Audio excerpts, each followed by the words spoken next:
Welcome back to Video Head Cleaner. My name is Tommy, and we are about to start the second episode for Drop. We got more to say about this interesting film, and without further ado, here we go. When she gets text from the person, or the Digidrop person who is clearly back, and is like, don't do that. I will kill them. I see what you're doing. Just don't send that message. And again, she is beset upon, and while trying to press the limits for captivity, fails again to get out of it. She is trying her damnedest, and she should be, but it's just not working for her, and she's not willing to push it further. She really does hover that finger over it, thinking about doing it to see if she could get away with it, outsmart him, and have him live, but she ultimately doesn't. She even tries to write a note in lipstick on a $20 bill for the pianist who... I think that's coming up. Yeah. So before this happened, she's coming back into the restaurant, and she, again, at this point, the really only person she probably has reason to suspect is the man she bumped into, typed something, and so she walks past him at the table and decides to say something at this point. She says, "Hey, I can't help but notice you haven't been seated at a table yet. You're still alone. You're kind of looking at me sometimes. What's going on?" And the man rightfully is like, "Hey, who are you? And why are you talking to me, a woman who has just violently bumped into me twice and is now accusing me of something?" And is almost bemusedly entertaining her in the sense where he's like, "I'm just waiting on my sister who's stuck at a tarmac out from the airport stuff."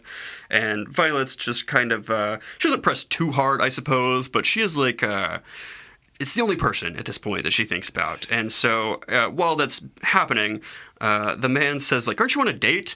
And Violet's like, "Yeah, what about it?" And the guy says, "Well, your date's looking over here, and it's probably weird that you're just standing here talking to me." Because, again, Violet's been with Henry for about 3 minutes at this point, actually at the table. She's just zipping all over here and stuff. So Violet's like, "Yeah, you're probably right," and heads back to the table with Henry or whatnot. And so... I think at this point, this is when she sort of resets and is trying to think. She's now in it. She's like, "I guess I have to murder this guy. I've tried several ways of it. I just failed twice again of breaking this up." And so she thinks, let's do shots. This will be a way to get it in. And further, she says... well, actually, Henry has a great line first of when she's like, "Let's do shots." Henry says, "All right, cool. What's your poison?" And we, the audience, are like, "Oh, look at..." He said because she's... Too soon? Because she's got the poison and stuff there. And so Violet says tequila and insists that she'll order tequila shots at the bar and that she will pick up the shots. That's where she intends to poison them.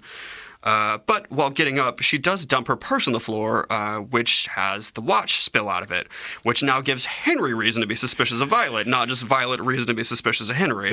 Not as a murderer, mind you, but suspicious in the fact of, like, why would you lie to me? But just as a total hot mess. Yeah. You're not only being weird all night, but now I have, like, almost confirmation that you've lied to me, and why would you do this? And so... Yeah. Now everybody's a little suspicious. And again, God bless Henry. He doesn't get up. He doesn't leave. He is committed to this for whatever reason. Again, he must think it's going to be some bomb sex later that night. Like, he is fully ready for this. But so Violet gets to the bar, though, and she orders up some tequila shots. The bartender sees she's very shaken at this point. Again, a great bartender. She's very perceptive. She's very caring about Violet and is sort of asking if things are going okay. And while Violet's mouth says she's okay and that he's great, her face clearly does not say that. And to the bartenders, all she knows about this, that seems to be a red flag, at least. So... but she does just go with the tequila shots, and Violet, while thinking about poisoning them afterwards, gets a text saying that she must poison the tequila shots at the table. And again, very specific that she must be at the table for this. The bug is there. Potentially whoever's watching her is there. And so... I guess they really, really, really want to confirm that this is what's happening. Very inconvenient for Violet, because good plan, girl, to be there and to do it out of sight of Henry, perhaps, or to not have to make Henry get up or do something again. But her murder is inconvenient. And so, a very inconvenient murder. And so one thing to at least mention is that tequila shots typically taken with salt and or lime. The bartender offers Violet some limes, and Violet, kind of walking off, thinking about how she's going to do her murder, is just kind of waves her off. It's like, no, whatever, no, I don't want limes, like, not a big deal. And says no. But so she's back at the table with 2 shots tequila. Henry is wary at this point, of course, because he just saw the watch thing.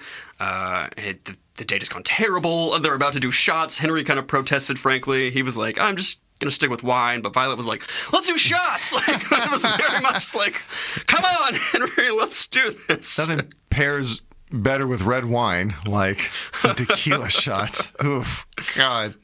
Yeah. No, she's just a wild, crazy girl. She's starting with wine. She's throwing back tequila shots after just appearing to just call out random dudes in chairs at bars and moving to other tables and then moving back. It's just, wow, when you really count all this up, just... It's a lot. It is. It's just, wow, just, yeah. Poor Violet. Just, it's, yeah. But now we're here. Now we're the big penis energy guy. Violet detects wafting through the air a lovely piano rendition of Baby Shark. A truly just lush, elegant, and heartfelt piano rendition.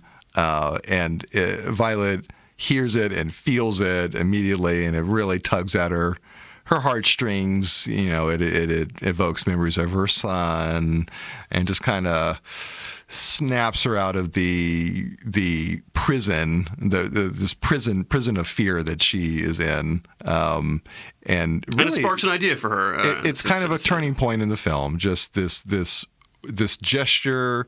This gesture of decency by a man that she had written off. You know, it's just like, okay, it kind of snaps her out of her sleepwalking into her doom. And yes, she has a plan at this point. Go ahead. Oh, well, yeah, sure. So this is what Tommy was mentioning earlier, in the sense of she sees an opportunity because you tipped the pianist. In fact, that man earlier, while sleazily, drunkenly leaning over the bar at her, was like, be sure to tip. And so Violet pulls out a 20 and in her lap uses lipstick to write on there, hostages at her address, whatever that is. And gives it to Matt, the waiter, who says, oh, that's so nice. Lovely, perfect, beautiful flower Matt is tasked with going and taking this tip over to the pianist. And Violet is excited because she thinks he's going to hand it directly to him, but much to her chagrin, it is tucked directly into the big glass fishbowl that you may be familiar with any piano bar of the pile of money and that's just put there for tips. Yeah. And so it doesn't quite work out the way she imagines, but luckily, it happens almost immediately thereafter. It's got to cook for a bit because the pianist, of course, needs to go back to the bar. Yes. So he can't be without a drink for too long. His drink is empty, and he sort of looks in the tip jar and starts scrounging around. And, of course, seeing a 20 right on top is like, boom, that'll pay for my next drink type stuff. And so he grabs some bills out. And Violet's not being subtle about watching this guy, mind you, also. If she is being watched by somebody, she is full-on turned around in her chair this entire time, staring at Piano Man, trying to... basically hoping with her eyes what's going on. Because she's, again, not looking at Henry, not talking to Henry.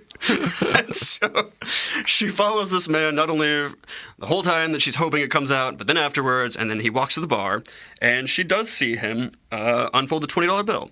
And she sees him sort of get an odd look on his face, and then open his phone up and make a call. And so she hopes, yes, I did it.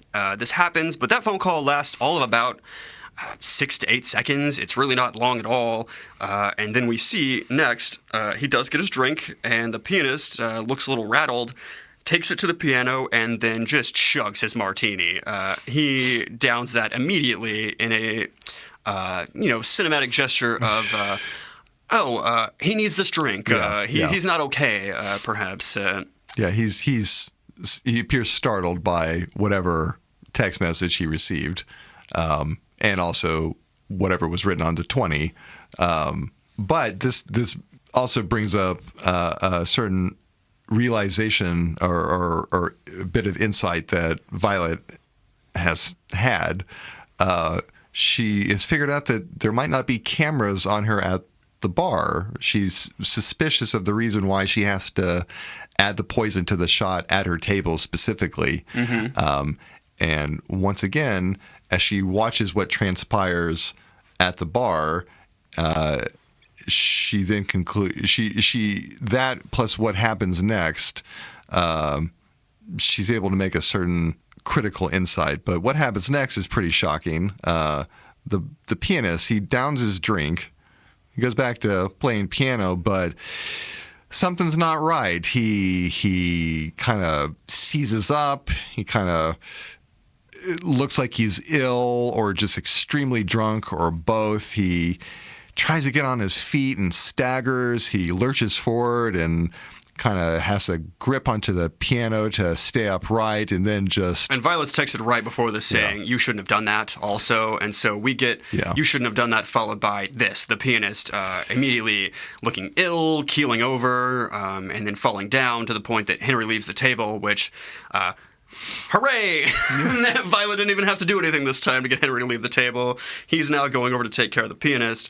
But it does evoke that movie, I don't think you've seen it, you said, Carry On from This Christmas, where at one point Taron Egerton is a TSA agent trying to bypass his villain with a phone, pulling his little puppet strings. He does alert a cop to something that's happening. And as the cop's walking away, he gets a text in that same movie being like, you shouldn't have done that, and then the cop collapses because the villain in that movie has killed the person he's told. And this is the exact same situation where it's basically, you got this person killed, and I believe he texts her also to say that, to be like, you did this. Now it's not just you that will suffer, it's this guy, essentially. Yeah. You disobeyed me, and now this person is suffering for your disobedience. But the pianist, he just keels over. Everyone in a restaurant is looking over or is rushing towards him. But he gets back up on his feet. He seems rattled, for sure. Violet definitely seems rattled. And he just kind of ultimately bolts for the elevator. Like he wants to just get out of there. It's an odd moment because for sure it's like, I'm fine. And he does just go to the elevator to kind of just leave. He doesn't wait for medical attention type something. There is an ambulance we see briefly after rushing here, but Violet gets a text saying he's going to be dead before he hits the lobby. Yeah. And true to form, he is. It is a moment of him being down, and Henry comes back at this point because if the guy's walking off, he doesn't need help anymore, and Henry's like, that was weird, right? And Violet's like, ha, ha, ha, ha, weird. Like, it'd be weird if I knew anything about that, or caused that, frankly, right? Like, did a fucky wucky, like, oopsie, got a man killed there, So, but we get a glimpse of what this poison is about too, and so it's also just, it shows what the stakes are with what she's being tasked with doing to Henry. We don't actually see the pianist die, though. We do find out later that in fact he didn't make it. He's to ground super floor. dead. No, he died in the elevator. It's poison. In fact. Violet actually did not poison the tequila while Henry's up, though. She thought about it, I believe, fairly intently, but then Henry comes back, and she's missed her moment. So she makes another moment. She says, oh, I forgot, can you go get some limes at the bar? Yes. And Henry goes to the bar and asks the bartender, hey, can we get a couple of limes for our tequila shots? And the bartender says, oh, did she change her mind? Which gives Henry a second big pause and reason to be like, why is she lying to me, or why is she being weird about this? Because clearly she had no reason to do this. Like, what would be the reason behind this? And so it gives him... lying about losing her watch, and now she's lying about limes? She's putting the line lime. She absolutely is a... Who is this woman? Anyway, yeah. But they return, and Henry, again, being the absolute saint that he is, Violet says, what should we toast to? And Henry says hope, because they've talked about, Henry clearly being an idealist and potentially going to stop some corruption, Violet getting out of domestic abuse type stuff. And so it just, Plus Henry.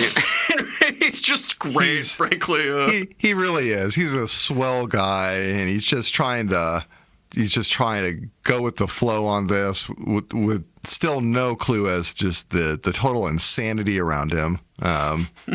Yeah. But he is, his backstory kind of predisposes him to this in a lot of ways. He's someone who's looking for a shred of hope, and so he's willing to hang in there for it. Like he is, and some of the stuff I wasn't able really to place in my timeline when recounting this was some of the just conversations they had back and forth. But as you're saying that, Violet does ask at one point around this time, why did you pick me? Like, of all the people on all the apps here, why'd you pick me? And Henry does profess that he thought Violet was very real, mind you, that everybody else is trying to present themselves as something they're not, or just, the best version of themselves, but he thought she was a bit of hope there, and perhaps a hope to have a family and a life, too, because Violet's like, I'm a single mom. Also, why would you pick me? And Henry's like, that doesn't bother me. I want something good. I want the good things in life. I want to be a good person, a good father. And so... I don't know exactly where this happens, but it's critical to the next bit, because whenever they toast to hope, they're going to do the tequila shots now. Violet has actually poisoned his tequila shot while he's up, and honestly, she doesn't really take... they're both in the middle of the table. She's almost gambling like Princess Bride style. I'm like, which one he would pick? Because if he picked the other one, she would have had to be like, wait, no, but he does pick the right one, I guess. Good coin flip, girl. And whenever it goes into a little slow motion as the tequila shot's getting to Henry's lips, and Violet is clearly thinking about it. And then at the last moment, she decides not to kill him because he's a really good guy. And so she shoves the red wine he has off in his lap and being like, oh, I'm such a klutz. And so Henry puts the tequila shot down and remains unmurdered. Thankfully for him, I suppose. Yes. He doesn't spill the shot, too, which is just amazing. Like, that shot is intact as the MacGuffin that it is, which is just awesome. but he's got red wine all over him, so he excuses himself to clean up. Into the magic bathroom portal where time may dilate, or where people just disappear to, both him and her. And so Violet's left alone again. And at this point, I think she's pretty confident about the guy that she keeps bumping into, the one she accused, about who it would be. And she gets up. She's about to go confront this man at another table because she sees him still alone at his table. And she's thinking, your story doesn't line up. A woman never came through here to talk to you. And but as she's getting up to do so, she does see a woman sit down, presumably his sister. That kind of quells her. She's fine with that. And at the same moment, right after that, the bartender comes over, again, very perceptive, very caring about Violet and how this date's going to date. And she comes over and is like, hey, girl, I think I've seen this before. I think I know what's happening. Like, are you scared of your date? Do you need out of here? I will help you, type something. And Violet, again, because of her mission, is like, no, I'm fine. And her face doesn't really say that when her mouth does. But she does get a bit of information from the bartender after quelling that, and says... Actually, she gets two things, mind you, from the bartender that are extremely critical and really move this movie into the third act. She asks one thing. She says, do you know those people over there talking about the man she's been accusing and then the sister? And she says, no, I don't really know the man, but the sister's in here all the time. But it's weird because she usually requests another table. And she points at the table, which is where Mr. Blind Date is sitting at. Yes. And the second critical bit of information she gives is that I can see why the Blind Date would have left him, because that man's been staring at you all night. And this makes it click for Violet. All of a sudden, she now sees that table that she's pointing at is perfectly in view of her own. That if the man has been staring at her all night, that would be exactly what somebody would have been doing with this, to be driving this, to be keeping an eye on her, and to do all that. And she sees that the man she has been accusing, his cover story's fine. His alibi's great. And frankly, it's still a little bit of a leap of logic, whatever, but she's got enough at this point. And Henry still being in the bathroom, she goes over to confront this man. Yeah.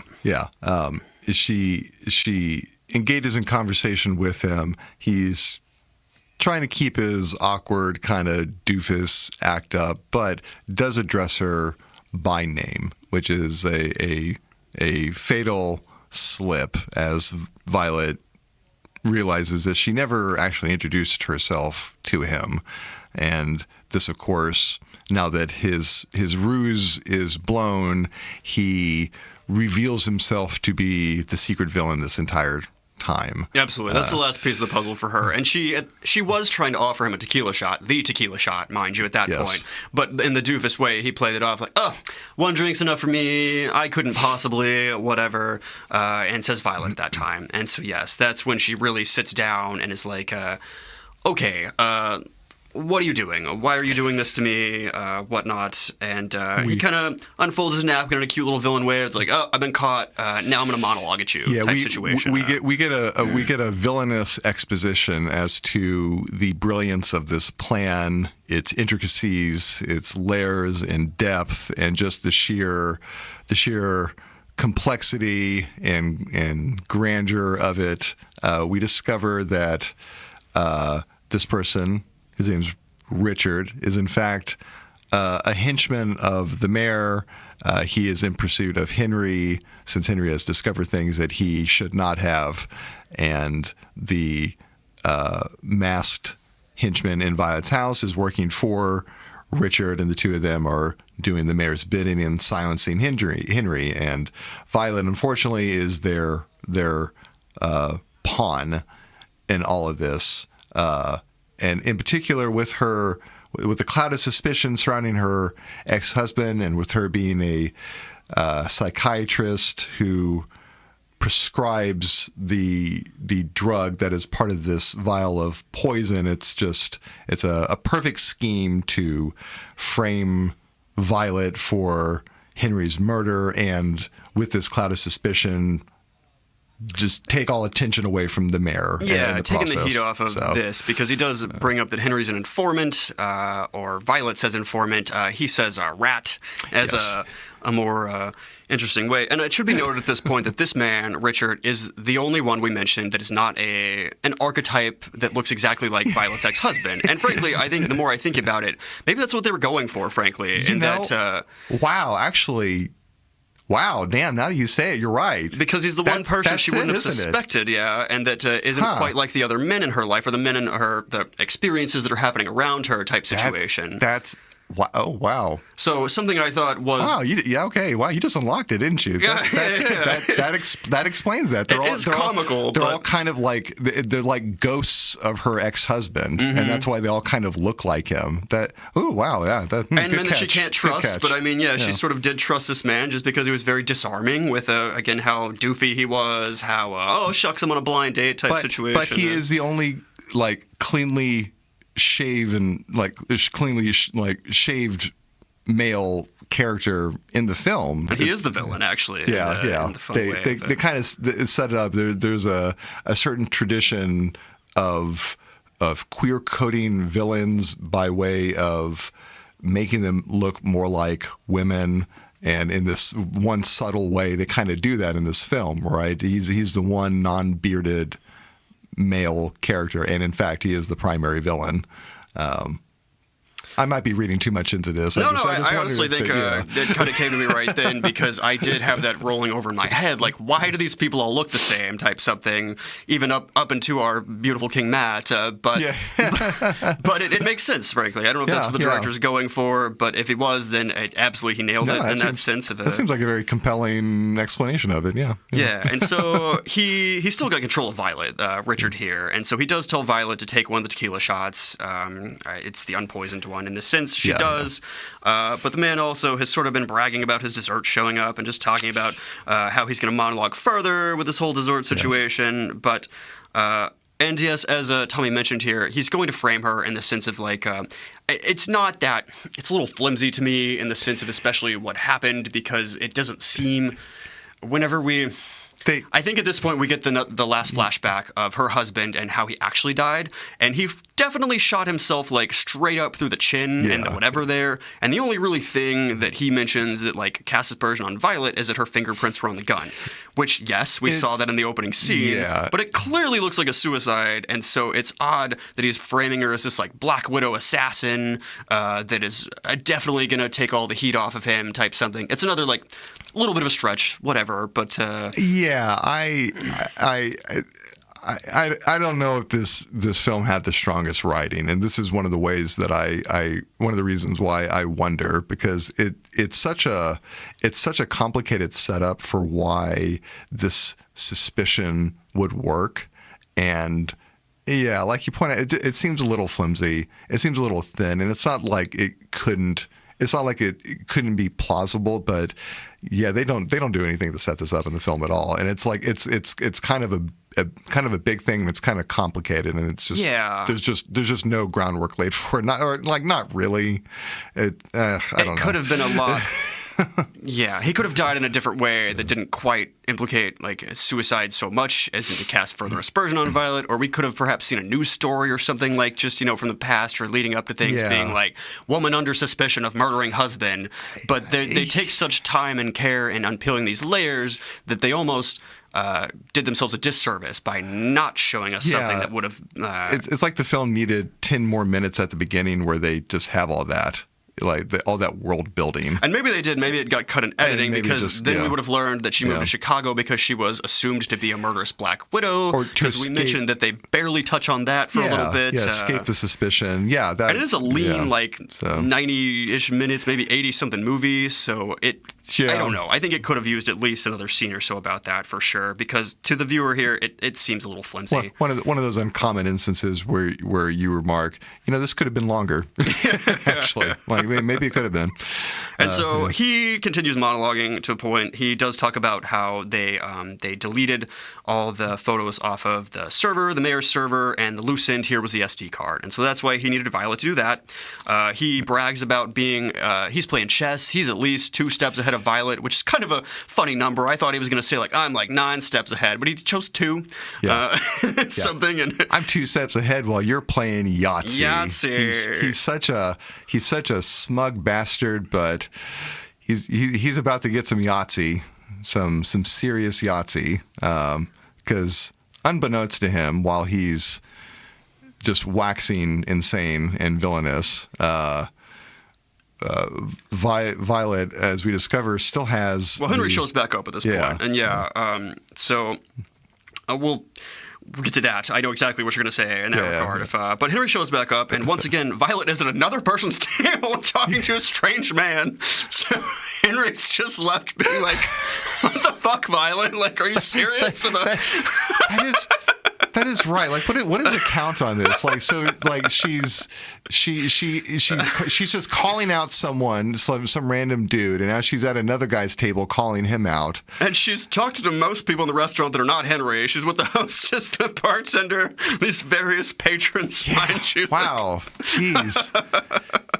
Just the Henry cam, Henry cam on this, the Henry POV, just like womp womp, like once again. And so she has to go into spinning this mode again, and so does Richard. He's like, we're old friends from the bar, whatever. We're on dates together, we bonded or stuff.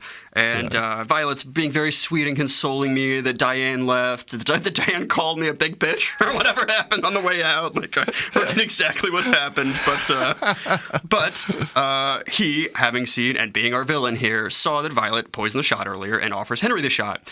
And I don't know why Henry would take the shot. Again, a strange man just like sort of commanding him to, but for whatever reason, he does. Through slick manipulation or whatnot, he gets Henry to take the shot. And we as the viewer are very tense about this because it's the poison shot that we've seen. And so Henry takes it, and Violet says, "Hey, can I have 1 more minute with him? Like, I promise I'll explain everything once I'm back over there."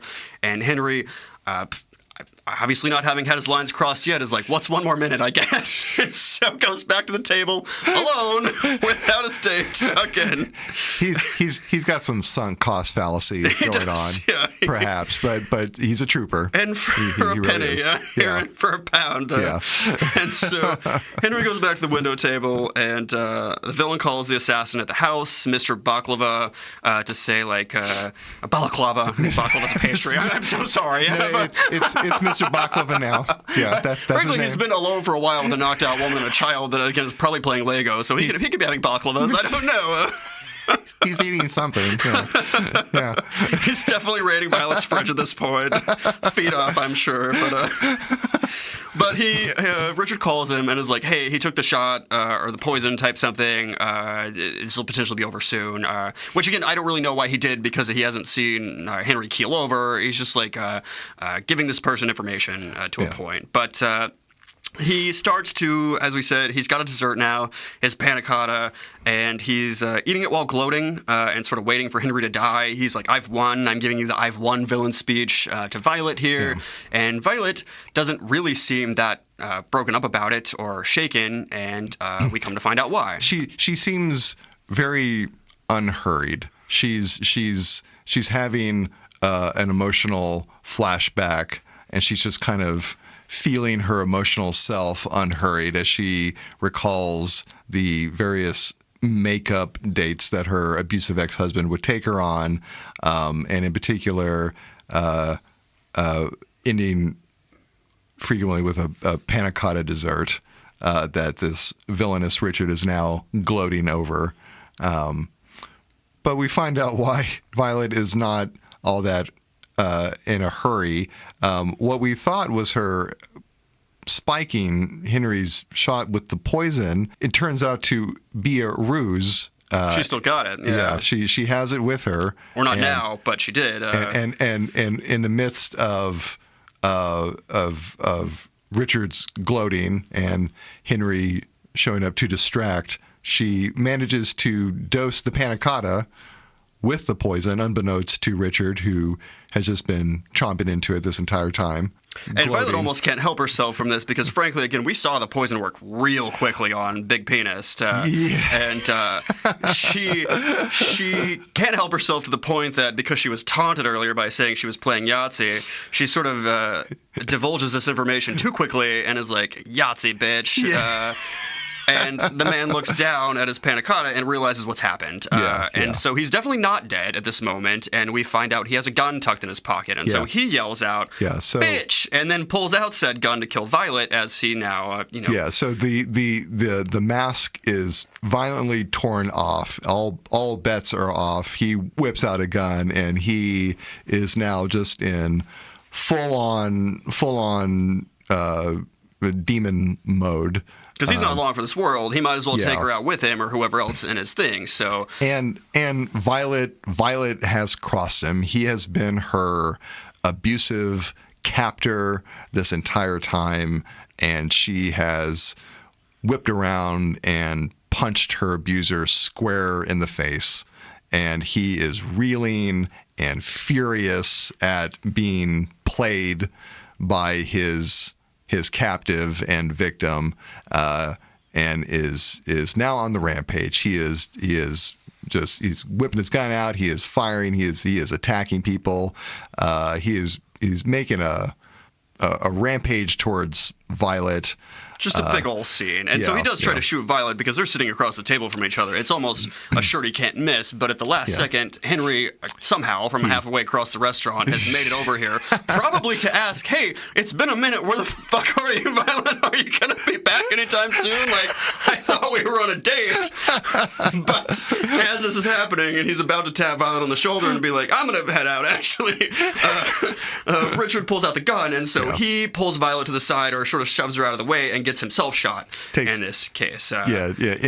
Interposes himself between the bullet and Violet, takes that shot for her. He's down.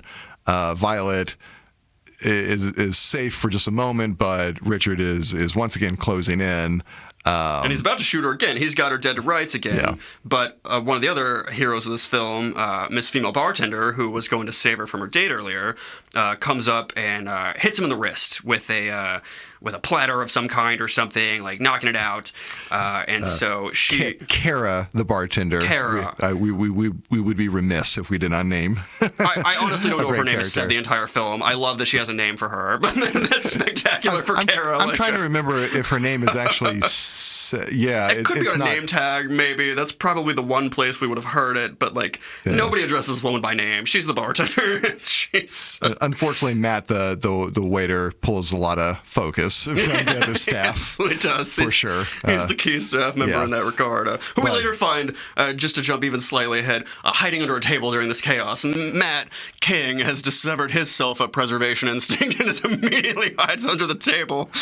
but in the process of crossing Richard's path, buys Violet a little bit more time. Kara takes a swing at Richard with I believe like a wine, like an ice bucket, or it was I forget what she had in her hand, but it was heavy and really. He gets a good hit in on Richard, but unfortunately Richard is quite the assailant.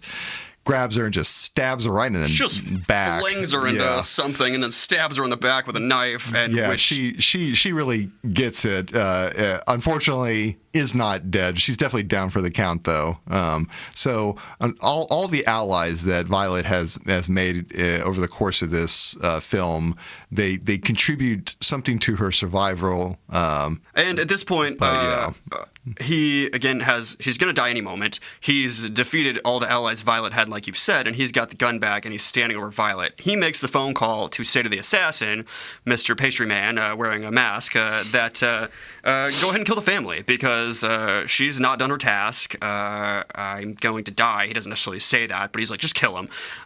And so he takes his time. This is kind of a theme in this movie, too, between the two villains that have guns. They really take their time shooting somebody. They want a monologue. They want to vamp a bit here. Yeah. But this is where Violet, it comes all the way back around, she sees that one of the windows has been shot that's right behind him because of this chaos. And then Violet finds the hockey puck in her purse again. And she, in a fun little movie moment, hucks the hockey puck at the guy who kind of dodges it. And she hits the window, which cracks a bit more. And the guy goes, you missed.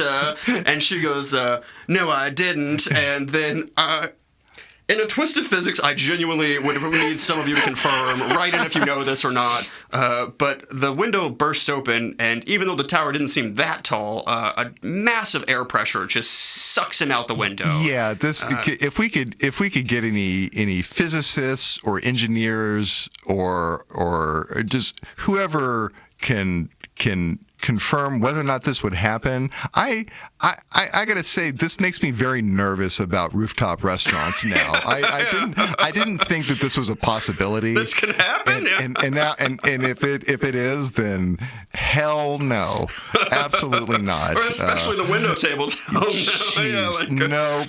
No. We find out Violet's fear of the window table is perfectly justified in this moment. Yeah, no, she wasn't crazy at all, because if this is a thing, then good lord. But yeah, no, she the window gets shot. There's a hole in it, and then the hockey puck is what finally bursts it open.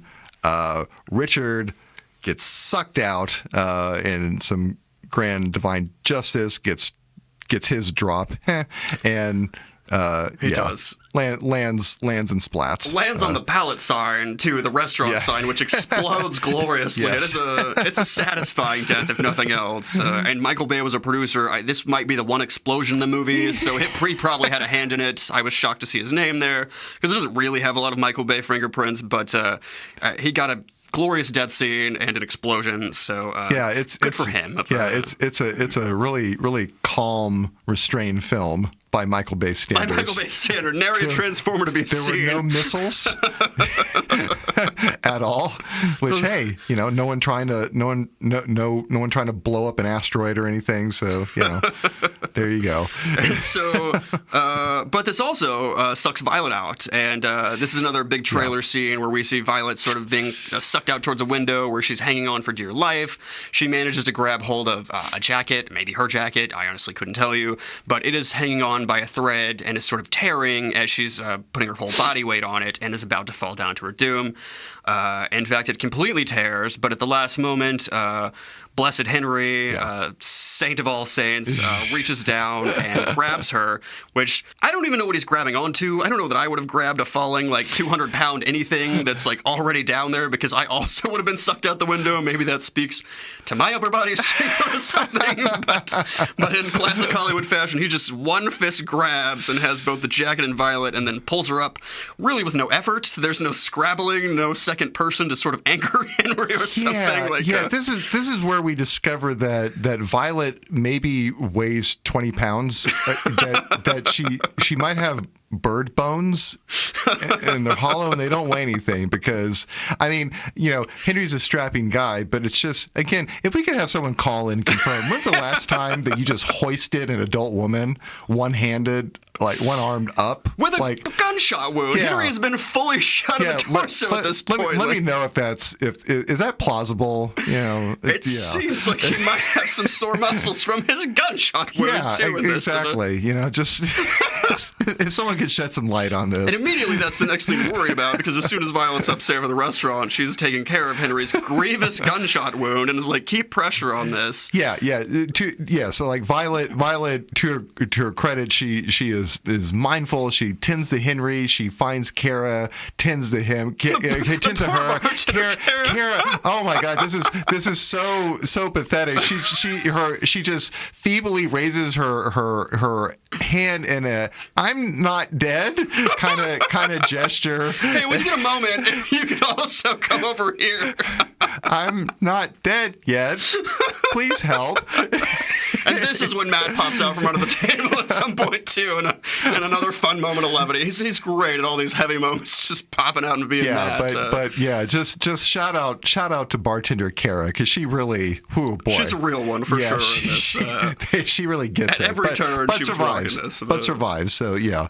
So we've been doing this for a while now. So what happens next is Henry.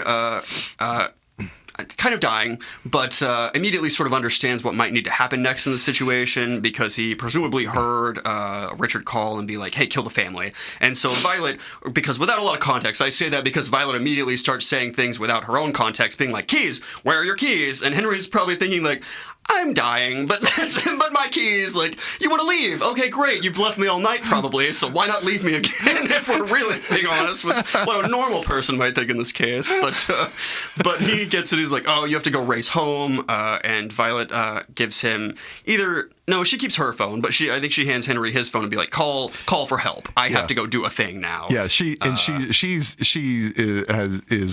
high speed driving towards her house in Henry's car, while also with her cell phone still. She hasn't not been on her cell phone even once this entire time, and still is monitoring the security cameras in her house. Right, and she's trying to call Jen. Yeah. She starts off in an underground parking garage where Henry's car is, and eventually does get a hold of Jen just in the nick of time, in movie time, to say, like, Ducky's behind you! He's going to shoot you in the head, watch out! And so Jen ducks, and does not get shot in the head. I'm going to wait to talk about how campy this film is when we're done talking about the plot, but we're almost there. Oh boy. Yeah. Okay. And so Jen does duck, I don't know exactly what sort of scene this is aping. In fact, I do know what this is. This is very Jurassic Park-esque, where there's only really like a table between Jen, or like an island at this point, in the kitchen between Jen and the gunman, and the gunman's sort of circling around and is right about to get her whenever, just like the raptor and the kids, whenever Toby pops out and surprises the gunman and distracts him for a second. That is a really good way of describing this, because they're engaging him like he's a beast, like he's some kind of wild animal. And so, as he's startled by Toby, she picks up a glass pitcher or something of some kind and just bashes him across the head. Does not go for the gun, does not really try to hit him again, mind you. Tries to just take off with Toby, run down the hall. And it doesn't work out very well for them, because, again, maybe you should have done those first two things, Jen. Because the assailant immediately recovers from this and gets them as they're about to leave through perhaps the front door, it seems. Picks up Jen with very little effort and just flings her about. We learn that this man also has incredible upper body strength throughout these next scenes or two. In fact, he throws her into a mirror. He shatters a bench or something, and then flings her right up into a mirror and shatters the hell out of that too. Both they're doing CrossFit or something because they're not bulky, but ooh, they got like lizard muscle. Like they're densely. They have some dense strength right there because it's very Michael Myers, which again, this is a Blumhouse film. They even show Michael Myers at the beginning in the sort of imprint of thing, and it evoked that for me quite a bit. There's some Michael Myers strength happening for sure. Or I don't know. I myself have never thrown an adult woman around. So you're missing out. Clearly, I don't know. Maybe it's easy. Maybe I have more strength than I think. I have never done this, so I don't know. But yeah. But in a fashion again of this movie, the gunman doesn't necessarily care or check Jen's status or really try to put her on the ground, even though he has a gun. Again, this is part of why I mentioned the people with guns in this movies are not firing them very quickly. He does walk past her, and she stabs him in the thigh with a chunk of mirror that she shattered with her body as she was flung like a rag doll into it. Yeah. And she takes Toby up to the room real quick and barricades the door. And at that point, they're in there, and the man's trying to get in. It's very, what is it? The here's Johnny type situation. Yeah. Exactly. He's trying to get through the door. And Violet's still racing home. Violet's driving like a maniac. Jen ultimately takes a shot in the shoulder, trying to protect Toby. Right, he does get in. They've blocked it with the cabinet. He shoots through the door and really overpowers it and just gets through. Jen tells Toby to hide at this point, which made me nervous because, as we established, Toby is dog shit at hiding. Like, I figure if the gunman breaks in and is like, Toby, hide, he's going to be like 75% out from behind the curtain or whatever, and the gunman's just going to be like, oh, that's Toby there as such. But she tells him to hide under the bed. And the sort of he does shoot Jen in the shoulder and is down, but he doesn't bother to check if Toby is under the bed. He just shoots through the bed, the very top of the mattress, several times, and then is like, that's probably good enough. Just in a dramatic flourish. It's not an effective move, but it's very dramatic. Just pap shoots the bed. Yeah, and so we, as the viewer, don't know if Toby's dead. In this sense, he doesn't check. Why should we care? He doesn't, apparently. So, but at this point, the guy's coming downstairs, and Violet's home. Now it's time for the big confrontation of this. And, again, this man just flings Violet through the air. He is... Just one arm picking her off the ground and throwing her, and Violet's been through the ringer. And it evokes, of course, the massive underlying theme of domestic abuse. Violet is really taking it here again. She's taking a beating. It was emotional and mental before, and now it's now outright physical. And so if there's any reason that she's not being shot, it is to keep with the movie's theme, frankly, because this guy should have shot everyone in the house several times at this point if he's a competent assassin. But it's fine. It's fine. But they are relishing in the domestic abuse. They're drawing it out. The abuse is the point, and this violent confrontation plays out like that too. Absolutely. And to sort of cap off the underlying theme and the flashbacks and whatnot, at one point Violet's down, and she's very much down in the exact same way the opening scene has happened, with the man in the mask standing over her instead of her husband.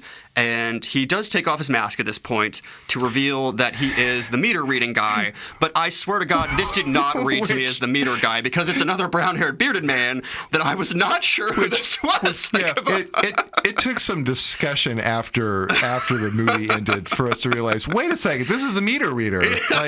Because they paused the scene enough for you to be like, this is a big reveal, you should know who this is, but I really didn't. Oh my God, it's you. We haven't seen. I can't believe this. This is the first 3 minutes of the movie, and the last 3 minutes, I guess, that we've seen this character at all in it with an actual face. And so it was kind of an awkward moment. I was a little. Just the look on Violet's face just was like, but I didn't know who he was, and I was taken out of the film for just that brief moment.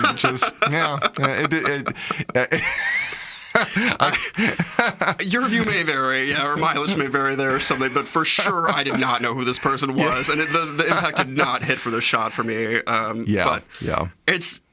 While this is happening, we get another callback to the first few minutes in the movie because the gun has gone down at some point because the guy is just beating the shit out of Violet, like we mentioned. And so the gun has been out of play, but we see the remote control car come up, and instead of a terrible scrawled crayon note about "come find me, I'm awful at hide and seek," it is the pistol. And Violet grabs it, shoots the meter man, and then is done. The day is saved. Saves the day, and it's a wonderful contrast to the beginning of the film, where Violet, for the sake of her child, was doing nothing. She didn't want to escalate the situation. She didn't want to prolong it. She didn't want anything crazy to happen, and so it totally reasonable for her to conclude that she needed to do nothing for the sake of her child. And even when her ex-husband had a gun pointed at her child, she couldn't snap out of that. She was locked into the mode that she had to be still and do nothing for the sake of her child. And at the end of the film, it is her own son giving her permission to take a violent act to protect her and him and protect the family. Absolutely. It is Toby. I suppose there are any number of ways to think about this. It's Toby giving his blessing in this moment where Violet is the final girl. Like she takes up the phallus in the way that the final girl analysis often begins. And in this case, it is Toby who is, I guess, giving her the figurative phallus in a way. Like I don't know if I well, but I get what you're saying. It's like just a 5-year-old handing off the phallus to his mom is not exactly well, but because of the particularities of this film, in many ways, that is the license that he is. You're right, giving her. And she at some point talks about how Toby has seen things he shouldn't have to see, and she absolutely hesitates in the first part of the film. We see with the actual firing of the gun type stuff, and in this case she doesn't. And Toby absolutely sees this, but does give his blessing in this sense to save his mom, frankly, as well, because in the first few scenes he's a baby. He can do nothing to save his mom. But he does save his mom from abuse and beatings here as well, or at least participates in saving and enabling her to defend herself. Yeah, and in many ways, it's also something of the culmination of his story arc. If you can imagine a moment of helplessness, this where awful little mushroom haircut kid having a story arc. He's stuck behind a baby wall as his mother is being abused. You can imagine that's a traumatic way to begin your life as a child, is with this feeling of helplessness as your mother is being abused by your father. And this concludes his arc where he empowers himself. Absolutely. Too. So it's a great bookend in this regard. We have a nice little epilogue wrap-up scene in the hospital here in a moment. But frankly, if the film had ended here or whatever, it would be understandable. It would do a disservice to Henry, which is really what the epilogue scene is about, to sort of give him any sort of closure at all. But for this family's arc, for Violet and for Henry, or not for Henry, for Toby, this is definitely sort of the bookend of it all. Yeah. And there's a funny moment in the final scene, too, in the hospital. Violet gets yet another mysterious digidrop with a menacing message in it, but it's just her sister. It's just fucking with her, like, just giving her the business yet again. Just being a stinker because it's got the same emoji icon, like face profile, and it's named Let's Play Again, whereas it was named Let's Play in the original stuff. And it happens as this scene comes to the hospital where Henry's in the hospital bed, he's fine, and he's watching a story about the Chicago mayor and several people being arrested. The exact line Henry mumbles to himself is, "Gotcha, dickhead," and in classic straight guy fashion of Henry here. But we then see Violet come in with milkshakes, burgers and fries, and he kind of it's earlier whenever he's shot and she's sort of getting away. He says like, I knew something was going on, and so he did sort of have a benefit of the doubt for Violet in some sort of way. And it's shown here that they're still connected, that they want to still see each other, that they've been through something obviously traumatic together, and are still a good match or whatnot. And they discuss, after getting this airdrop, first of all, it's very panicking to Violet. Jen is a full-on psychopath for doing this. We saw that she's ribbing her sister earlier, but this seems a little further than that. Like, this is just bringing up the T in PTSD again. Yeah, like, yeah. Too soon. Too and soon. she says that. Jen is like, too soon. Where's the audience? We're like, yes, Jen. Like, what are you talking about? Like, it's literally been less than 24 hours, we assume, here, because you're both in the hospital, like, still. Bad Jen. Bad Jen. Like, this is why she's going to cut you out, Jen. This is why you don't get to live in the big house, frankly. You wish you could live in the big house, but you're a bitch like this. Like, Yeah. It's good that she's a therapist, so she can deal with all the therapy that you make her need. Yeah, exactly. And so it wraps up with Henry and Violet talking about how they'd love to have a very boring next date, and how just wonderful that would be. And they have a nice moment sitting there, drinking milkshakes, eating. Or I guess before we end, we get confirmation Henry is in fact a strawberry girl, because Violet presents him 2 milkshakes and says, first of all, I got both flavors, she says, chocolate and strawberry, which is very erasure of vanilla. Like, I don't know where vanilla went in this equation, but when she said 2, I was like, okay, it's going to be chocolate vanilla or something or whatever, but chocolate or strawberry, both. And she says, are you a chocolate girl or a strawberry girl? And Henry was like, I'm a strawberry girl, which is just... So we discovered that Violet really is disturbed, and that Henry is adorable. Yeah, because he is a strawberry girl. He very much is. And that's pretty much it. I think it wraps up. I can't think of a single thing that happens after that. It ends in the hospital with them, sort of insinuating it's going to be a good moving forward situation for them, and that they bonded great over this. So it's I'm trying to think, like 1 out of 10 stars. Where would I put this film? I did look because this premiered. We saw this like April 8th, I want to say, and it premiered at South by Southwest. I think literally a month before that, and March 8th type something, or in that weekend area. And so there are 567 reviews on IMDb, and they rank it at a 6.1 of 10. I want to say. Yeah. Which I think is fair. I tend to rate too many films as a 7. And I need to be more comfortable just rating some things as a 5. When it's an okay film, it's just okay. This, I would say it's a 6. I thought it was okay. I thought it was well acted. I thought cinematography was fine. I thought it was an entertaining film. There are some things where there's some premises you just have to accept for this film, namely this Digidrop app. It's just again, I might be.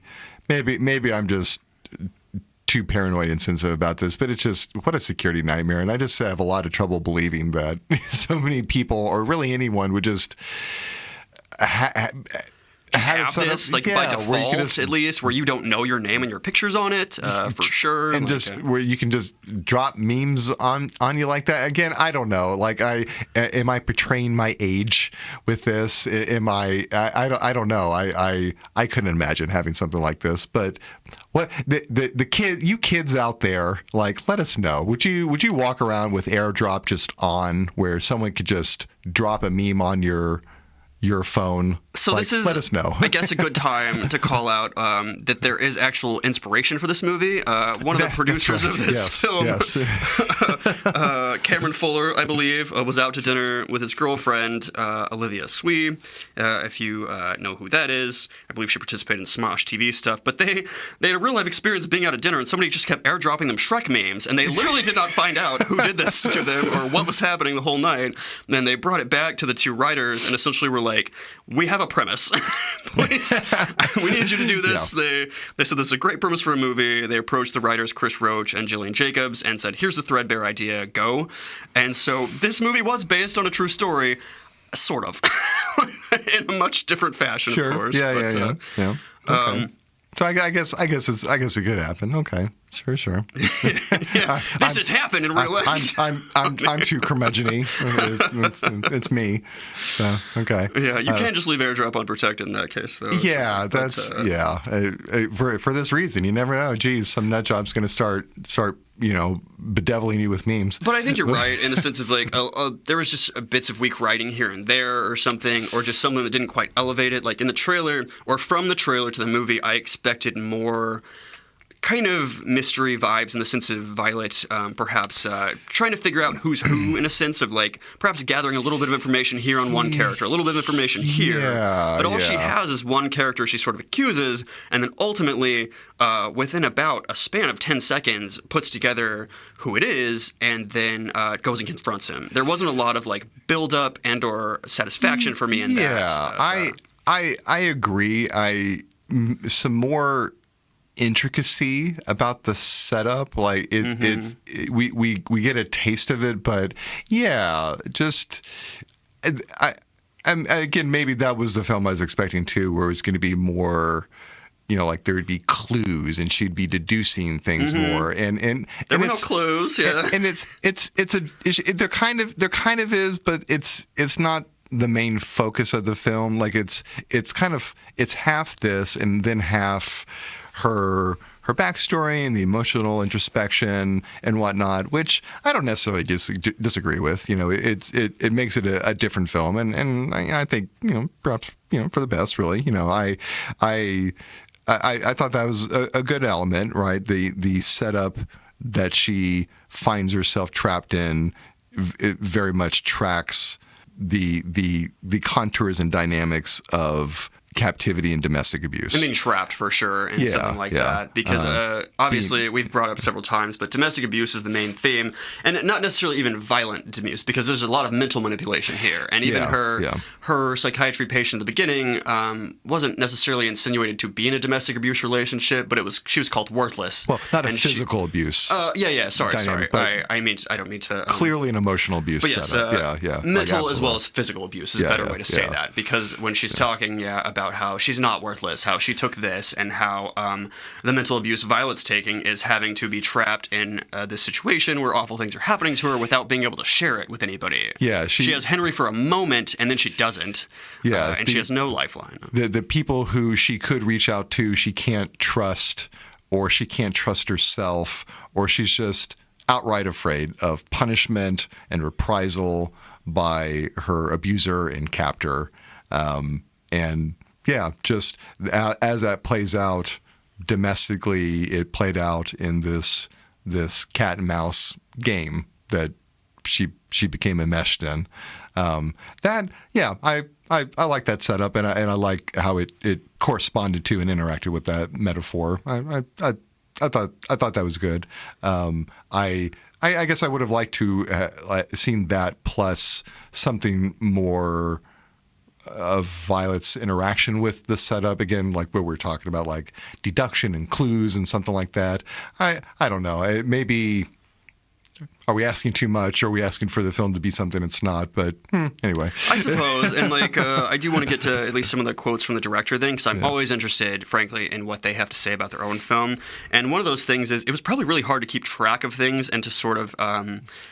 because they were trying to very tightly manage what's going on in the restaurant. I did mention, as he says, that they built... I apologize. I think I talked about a giant restaurant earlier. I said 200,000 square feet. He said, we built a 12,000 square foot restaurant. We had 100 extras. We had to train an entire staff type something.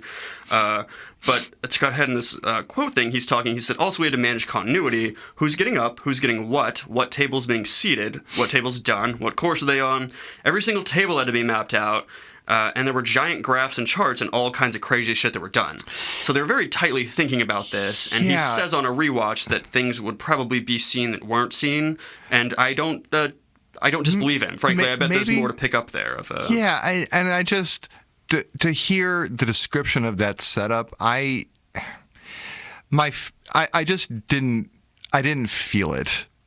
I guess that's the best way I could put it. I didn't feel like this film was as intricate as that setup suggest that it would be. I mean, they actually built a 12,000 square foot restaurant. I don't know if he achieved that, I guess. It's the goal and whatever they were probably trying to do. But we didn't get a lot of any shots off of Violet. Like, if there was anybody, even just tracking shots of, like, following other people, like Kara around or Matt or this or that to other tables, where we could hear just snippets of conversation, perhaps, where we could have followed somebody like that to get... is it them? Is it that table? Is it this table? But we didn't get that, really. Like, I was kind of let down exactly by that. Just maybe missed opportunities. You know, just these moments that would have elevated it in a way that ultimately would have been qualitative. Yeah, no, absolutely. Yeah. So there is that, and then there's just one thing that I have to touch on. This is a campy film, for better and for worse. For better and for worse, it is a very campy film. Villains give big dramatic speeches about how awesome their plans are. You have bad guys circling circling around tables trying to get to their prey. You have people just being casually lifted up and thrown about like they weigh nothing. This film had a lot of old-fashioned campy touches in it, which and the whole Henry Violet date situation is pure camp because, again, this is a ridiculous situation. Like it's hijinks. It is. It's hijinks and for better and for worse, it's a very campy film. She's the worst date ever. She's constantly on her phone. When she's not on her phone, she's trauma dumping on you. Yeah. If you look up for a moment, she's gone. She's on another table or something. She comes back to your table. She dumps wine on you. She's clearly lying to you all the time. She's talking to other men. She's just she's just berating other men in the restaurant. Henry's got to be down pretty bad, frankly, for him to put up with a lot of this. Like, is she drunk or is she just crazy or what? No, she's deeply traumatized and is being gaslit and abused and tortured into a murder scheme conspiracy. It's just, poor Henry has no idea how deep the rabbit hole goes. Hero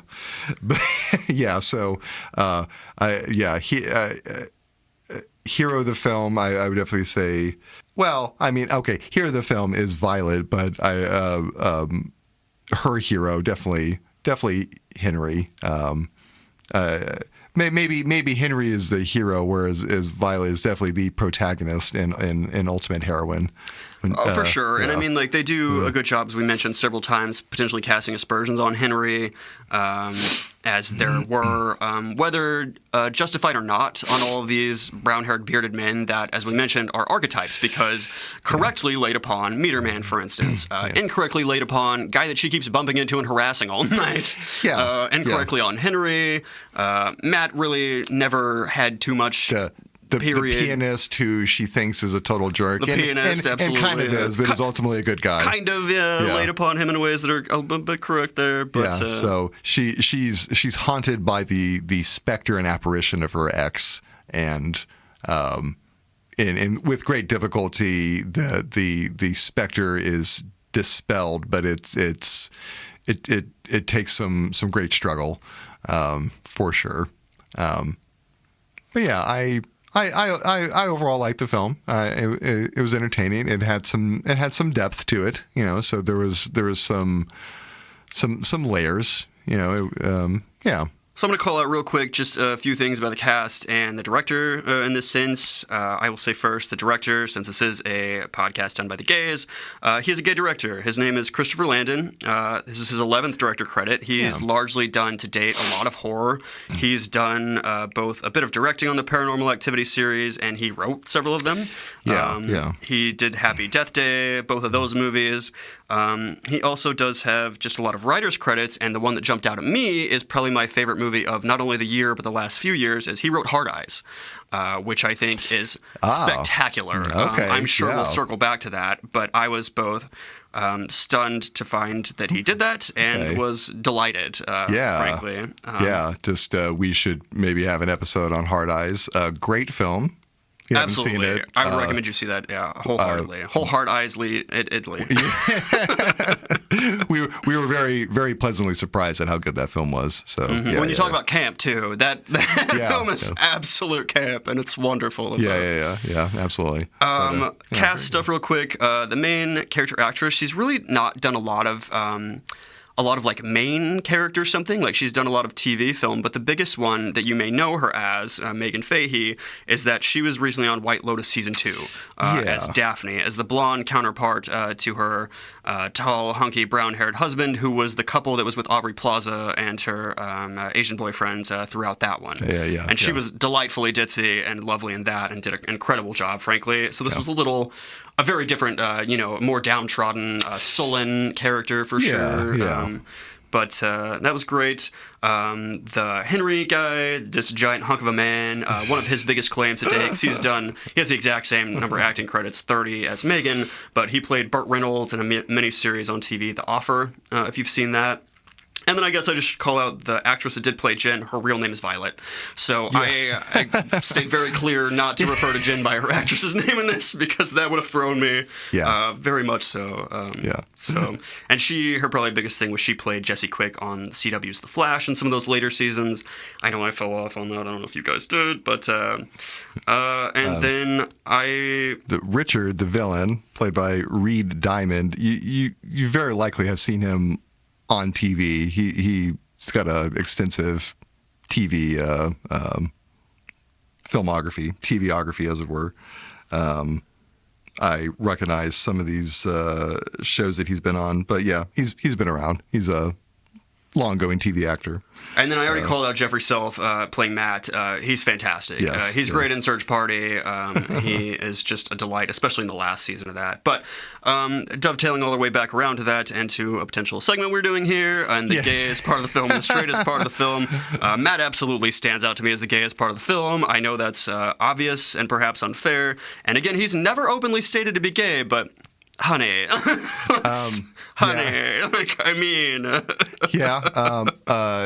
also, good runners up. Drunkenly shambling about a restaurant, calling out random men. That's a good contender.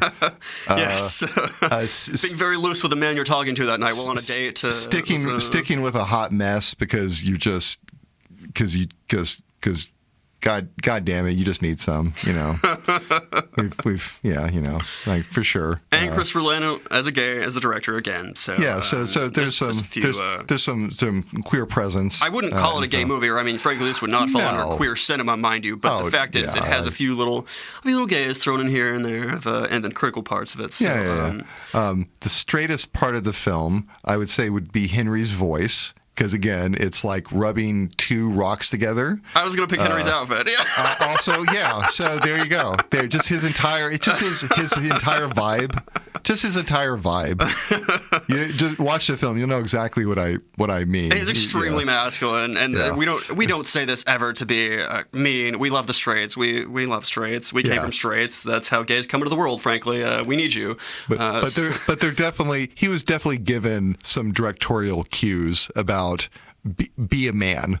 Like be this kind of man with your gravelly voice and your demeanor and whatnot. Not in a bad way, not in a toxic way. I think. He was extremely untoxic masculinity.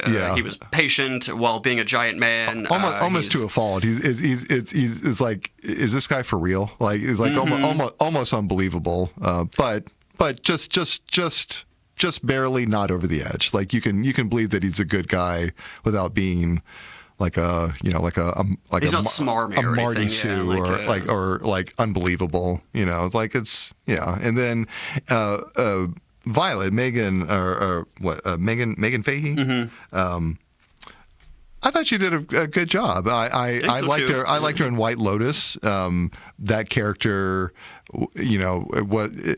his character was some depth, but in this film, she was the main character, the main protagonist, and so she was very much carrying the film, and I thought she did a fine job. She did a great job, yeah. And honestly, that's one of the things I'd call out about the cast is that they didn't have a giant tentpole actor really to like no, not pull exactly. you in. Yeah, like none of these people are very, very notable. Like when I went through IMDb, it's like, oh, I guess I might know you from like one or two things on your big credits. And I don't say that to be disparaging in any way. It's just like a lot of films, have a Johnny Depp or... They have a name. Yeah, they have a name attached to it. A Timothy Chalamet for Dune or a Jason Momoa for things. It's just like none of these people were going to, if you just read their names off, you were going to be like, oh my God, I have to go see that Brandon's Sklenar movie. Like, whatever.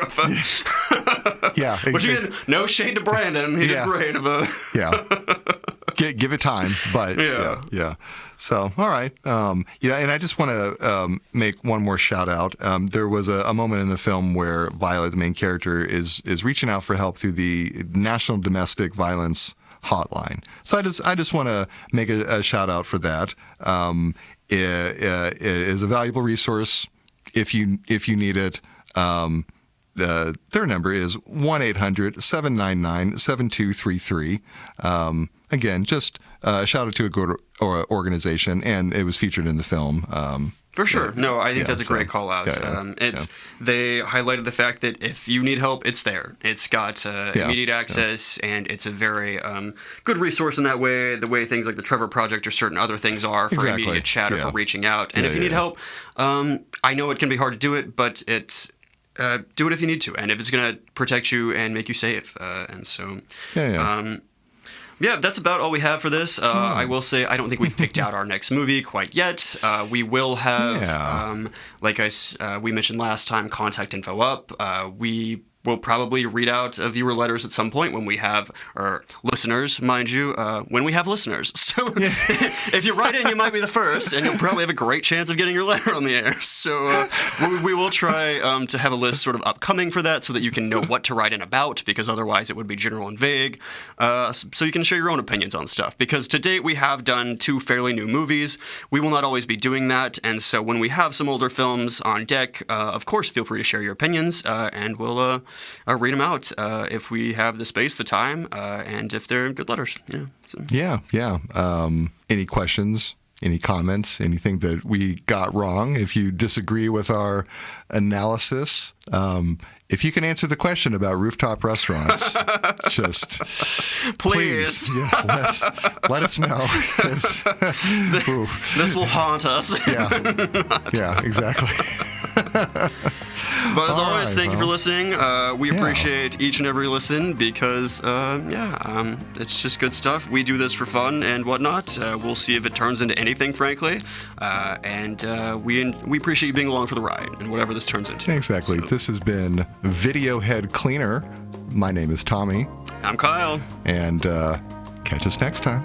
Bye.